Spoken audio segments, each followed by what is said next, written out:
बिस्मिल्लाहिर्रहमानिर्रहीम। नाज़रीन किराम, आज मैं आपके सामने दो वजीफ़े शेयर करूंगा जो बहुत ही अहमियत वाले हैं। आदमी किस तरह फालज के मरज़ से महफूज रह सकता है, या आपके बदन में किसी जगह पर दर्द है, उस दर्द को ख़त्म करने का तरीका क्या है। आप सल्लल्लाहु अलैहि वसल्लम ने हमें कौन सी दुआएं बताई हैं जो पढ़कर हम फालज जैसे एक मरज़ जिसमें मरीज़ चारपाई से चारपाई बन जाता है और कितने सालों तक उसको फिर चारपाई के ऊपर ही लेटना पड़ता है।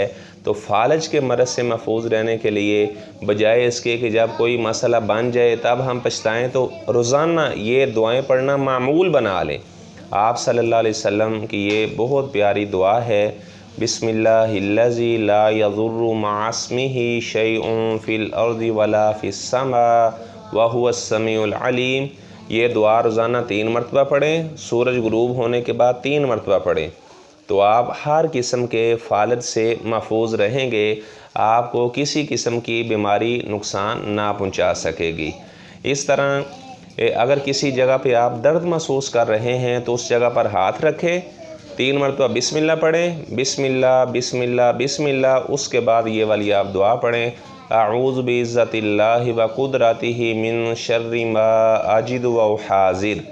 तो अल्लाह के फ़ज़ल से वो दर्द वाली जगह अल्लाह ताला आपको शिफा अता फरमा देगा। और जो पहली दुआ मैंने बताई है उसके पढ़ने से हर किस्म के मरज़ से आप महफूज रहेंगे। अल्लाह ताला हमें आप सल्लल्लाहु अलैहि वसल्लम की बताई हुई तमाम बातों पर अमल पैरा होने की तौफ़ीक अता फ़रमाए। नाज़रीन किराम, आप मेरा चैनल भी सब्सक्राइब करें ताकि इस तरह की मज़ीद दुआओं से आप फ़ायदा हासिल करते रहें। अस्सलामु अलैकुम व रहमतुल्लाह।